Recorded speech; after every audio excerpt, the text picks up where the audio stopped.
Welcome to the Movement Code Podcast, where we help you decode movement, health, and lifestyle so that you can expand and grow. Hey guys, my name is Antonio Gerlay, your host for the Movement Code Podcast. I am a father, husband, business owner, rehab practitioner, and coach. Information overload has paralyzed many of us, and we are overwhelmed with good intentions and don't know what or who to trust. We aim to provide you clarity and confidence by bringing you expert advice for the everyday person. Thanks for spending some time with me today and enjoy the episode. All right, guys, welcome back to the Movement Code Podcast. My name is Antonio, your host. Before we get started today, I just wanted to let you guys know about some additional services that we offer, not only to us putting out some content for you guys in the form of podcasts, but also have a lot of videos on YouTube. So if you just go to Enhanced Movements on YouTube, it's different. The Movement Code Podcast is part of our practice, which is called Enhanced Movement. So look us up on Enhanced Movement on YouTube. A lot of good videos out there talking about pain points, how to move better, and whatnot. Now, in addition to that, we also have our clinic here in Lafayette. Now, due to COVID, a lot of people are not wanting to go to clinics to see people or to the gym. So with that, we have extended our services with more online options for you guys to work with us.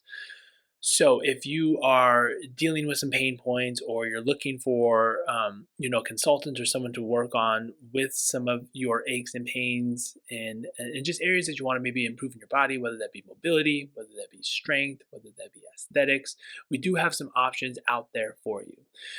So we do work in that pain capacity. A lot of times the people assume that, if you have pain, you have to work with someone one-on-one, face-to-face in order for them to help you fix your pain. But that is not the case, and that is not true. You can get a ton of really good results working with someone remotely. And what we do is we basically just set up Zoom calls where we can watch you move, we can talk about your movements, we can watch you in real time and give you real time feedback to make the adjustments and the changes that we need. Now, an extension of that is we also offer programming.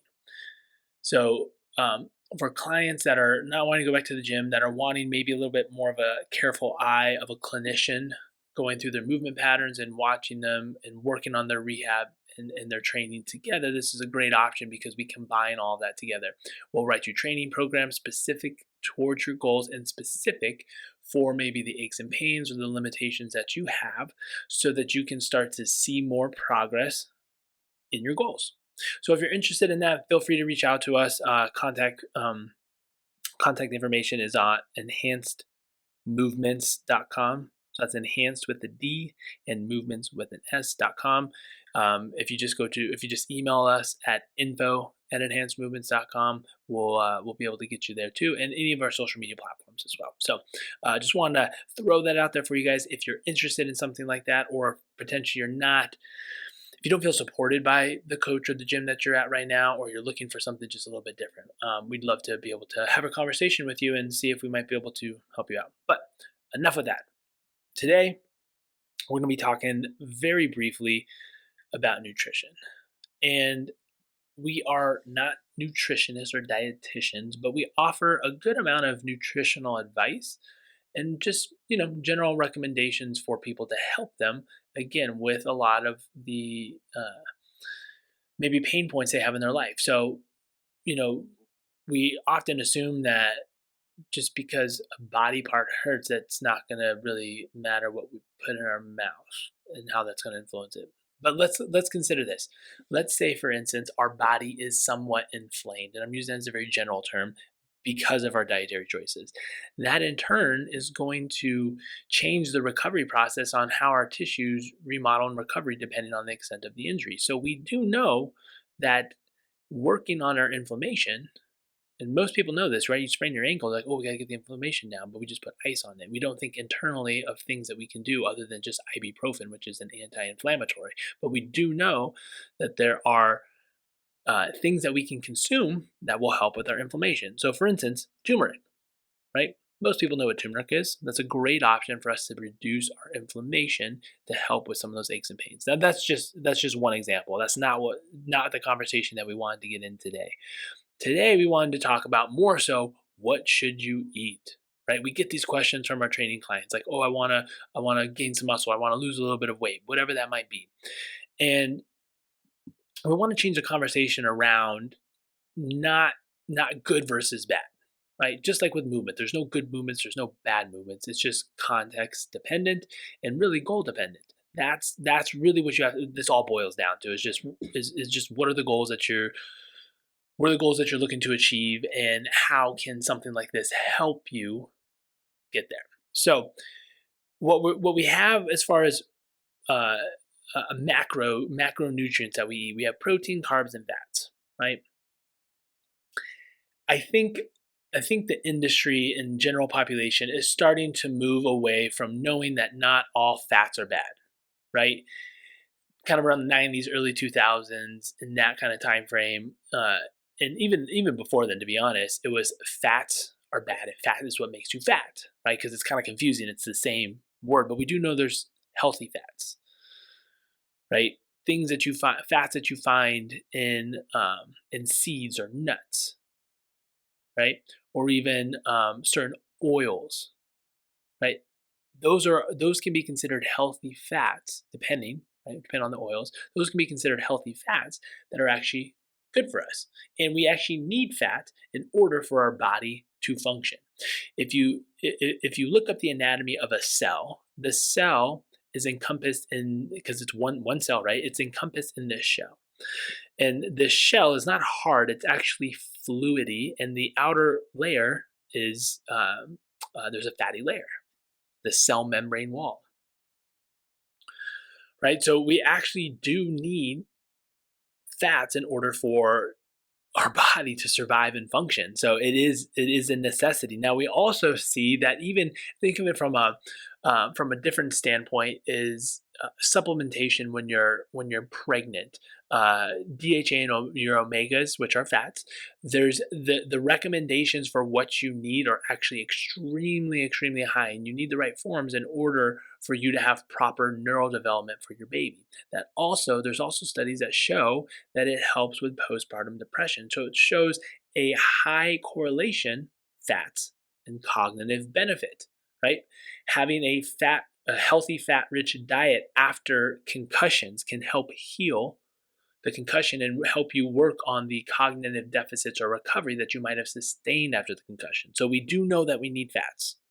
Okay. Now, without getting into all food categories of what fats we should eat, right? Think of like extra virgin olive oil, right? Avocado, some cheeses, right? The seeds and the nuts that we talked about. There's healthy fats within those. Now we do have to then combine what we're talking about as far as like how many calories we should eat, right? We do know fats have a higher calorie have a higher calorie expenditure than the other food. So, for instance, when we're burning these macronutrients, protein and carbs, right? We there's a certain amount of energy we get out of breaking that down. So, what you're gonna see, is four. You're going to see four and four for protein and carbs as far as kilocalories that you're going to get out of a gram, and then for fats, it's actually going to be 9. So when you hear that and you're looking at that, you're actually going to see how even endurance athletes that are going through long races, they've actually trained and taught their body how to utilize fat in order to burn energy, because you get more energy out of it. Right, which is interesting and very and kind of counterintuitive. So fat's not bad, and fats can actually give you a lot of energy if properly utilized. Now, protein. We all kind of assume what protein is. We think of like animals, right? Yeah, meat. Meat will have protein in it. Fish will have protein in it. Eggs, a lot of animal products have protein in it. Now, there is protein like in beans and lentils and different things like that. Certain like edamame and other things like that can have protein, pea protein. If you're going to the vegetarian side of wanting to get protein. There are plant-based proteins, but we do know that the amount of protein that you're going to get is going to be higher in those animal products. Okay. Now, last but not least is carbs. Most of us feel like carbs are the enemy, right? We've been told that. Atkins diet, all these other things where you're trying to go low carb diet, but carbs actually provide a great amount of energy for you, and they're a little bit more quick digesting, so you're able to get those. You're able to kind of like bulk up and store those depending on what type of activities you're going to be doing, right? We've heard the term carbo loading before. I'm not saying that's what we need to be doing, but that's where that term comes from, to get that fast burning energy. Now, that being said, you're going to see different elements on how we can utilize these energy sources depending on what type of exercise we're doing, right? As we already mentioned, like this carbo loading, you can actually you can see how the carbo loading can be beneficial if you're doing this like fast burning intense type of exercise where you need those carbs and those sugars broken down. Now, fats giving you more energy, they're going to be used a little bit more beneficially for like that prolonged steady state type of exercise, right? The longer runs or the exercise. The longer runs or like bike rides or certain things like that. Now, what we wanted to get down to, that was just very, very, very brief kind of discussion about the different types of macronutrients we have. So what do we want to try to do when we're trying to create like, oh, what should I eat? Again, there's no good and bad. People want like specific meal plans or specific exercises, which is easy to sell and create if you don't want to think about it. But the possibilities are endless. You want some protein, you want some vegetables, you want a little bit of carbs, and you want some healthy fats, right? And then you can change those amounts depending on what your goals are, right? Now, most of us probably need to be getting a little bit more protein than what we're currently doing. But if you break it down, eat protein, eat vegetables, drink water, right? That's your balanced diet. And this comes from Dan John. Strength and conditioning coach, has been in the game for a while. And, we're trying to just break down and make things a little bit more simple, right? So if you're looking at your plate, do you have those things? Now, obviously, we did not mention carbs or fats in there, but again, we're going to get carbs from veggies and whatnot, right? And then fats, depending on what you have, you're going to get that as well. But we're not just adding that for the sake of adding it, right? So what we want to look at now is the question then comes like, okay, well, cool, I know what to eat now. How much do I eat? Well, again, it depends. Depends on what the goals are. You're trying to lose weight, you're trying to maintain weight, you're trying to gain weight, you're trying to gain muscle, etc. But if you want to think about, this comes from Precision Nutrition, just certain ways to try to, let me back up. Most people are trying to lose a little bit of weight. And the easiest thing to do is less calories, right? Less calories in, more calories out. That's how you turn the tables for weight loss, simply put. So what do we need to do? Most of us go to the extreme end and just stop eating meals. That's one way of doing it. And meal replacement has been well shown to help reduce fat loss or weight loss. I should say weight loss. You will lose some fat and you will lose some muscle and some water depending. But what we can also do is just globally work on the amount that we're eating. This is called portion control. By eating less overall, you're going to be eating less, thus consuming less calories. And if your energy expenditure stays the same or slightly goes up, then you have switched the scale around and you'll start losing weight. So when looking at serving sizes, right? Here's an easy way for you to determine serving sizes. Okay, so protein. For women, recommended 1 palm. So what's nice too about this method, again, this comes from Precision Nutrition. What's nice about this method is it's based on your body, right? So when you're talking about scoops or grams or serving sizes or weight or things like that, you have to be a lot more meticulous in figuring out what it is for your body. But your hand is part of your body and it's made as part of your body. So the portion sizes are going to be relative to your body size for that. So meaning if I say 1 palm of protein for women, well, someone's going to be like, well, I'm bigger than she is. Yeah, which means your palm is also bigger, or I'm smaller and your palm's going to be smaller, meaning you're probably going to have more or less because of that. Now for men, that's going to be 2 palms of protein. So look at your palm, size of your palm, not the fingers, right? Just make an open hand, size of your palm, 2 protein sizes. Or sorry, men 2 palm size, women 1. Vegetables, make a fist, right? So it's a little bit bigger. It's not just the size of the palm. It's a little bit bigger when you make a fist. Women, 1 fist, men 2 fists. Carbs, cupped hand. Again, relative here. We're just trying to give general ideas. 1 cupped hand of carbs, 2 cupped hands for men.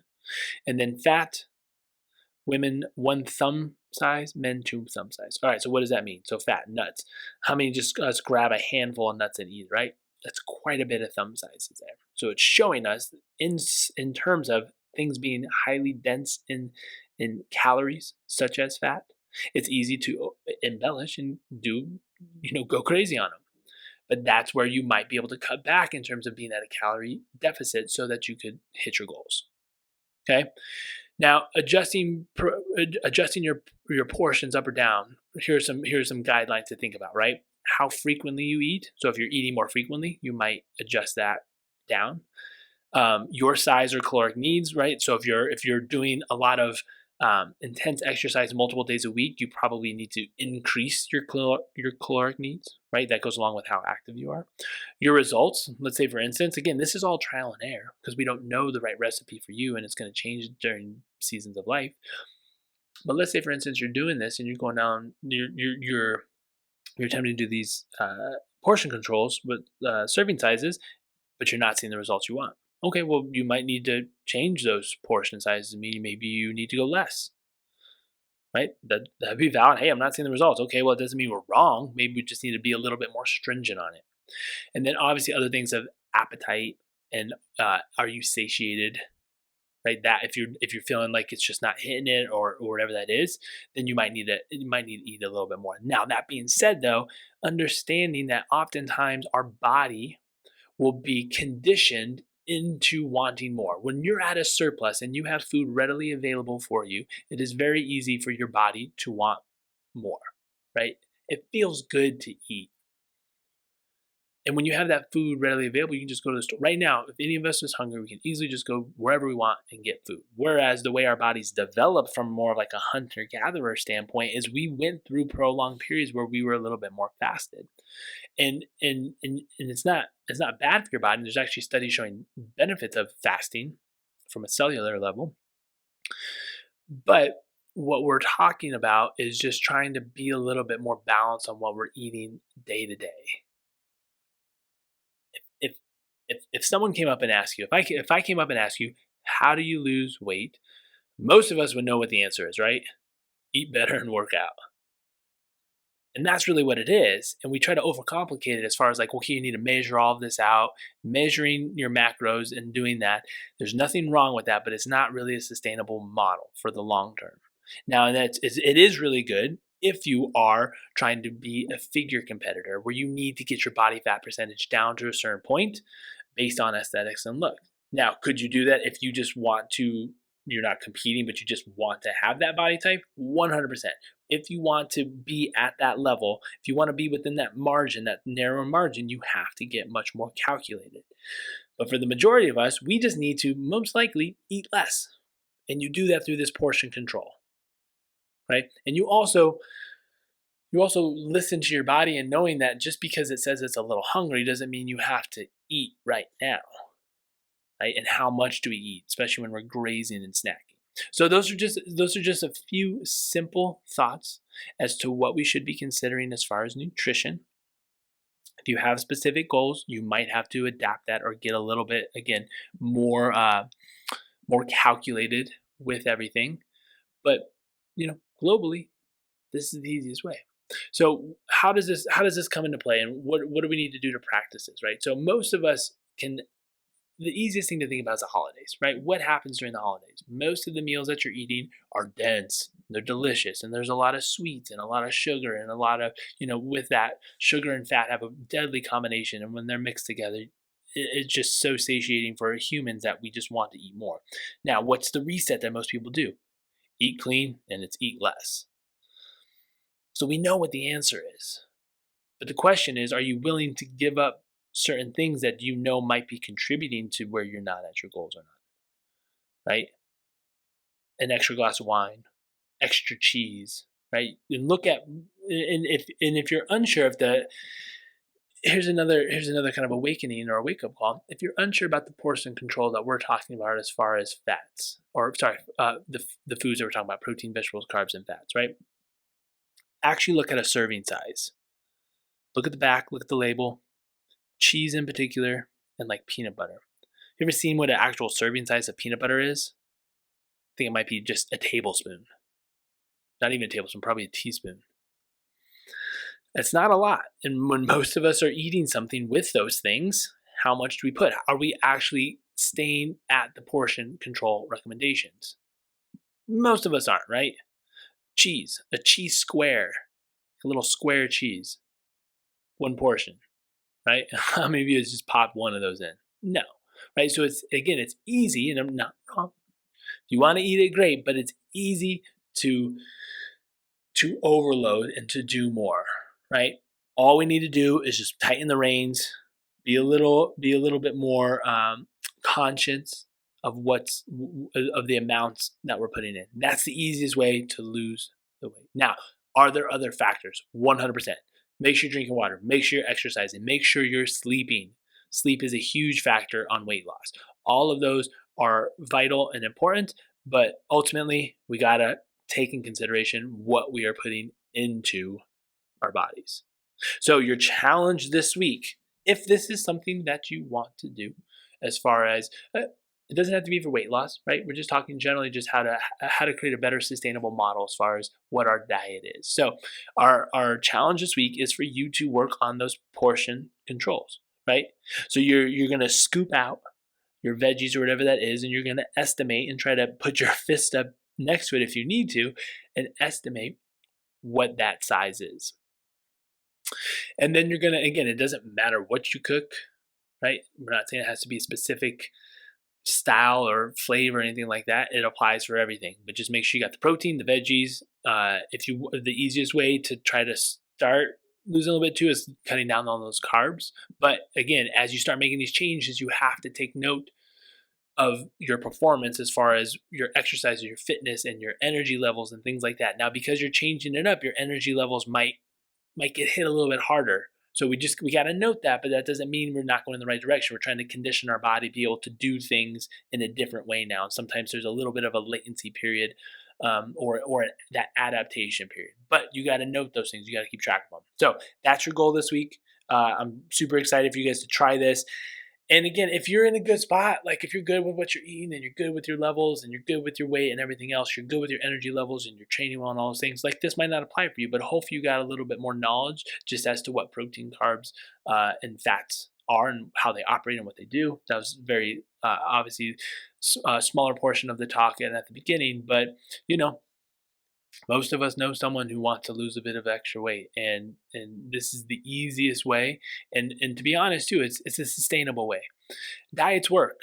When you type in weight loss online, you're going to get bombarded with a ton of stuff, and it's going to be this diet or that diet, and this is the way you do it, and this way you do it. But what happens with the majority of people after those diets? They put it back on. It's not a sustainable model again. We're not trying to create, unless you have some sort of goal, you got a wedding coming up or something like that, you need to be a little bit more aggressive. There are things that you can do, but even this model works. You just got to tighten it up and be a little bit more aggressive. We're trying to create a more sustainable approach for long-standing results. If you are excited about losing weight for a particular thing, my guess is most of us want to keep it off if we're not happy with where we are. So again, sustainable results based on a system or a plan that is easy to implement.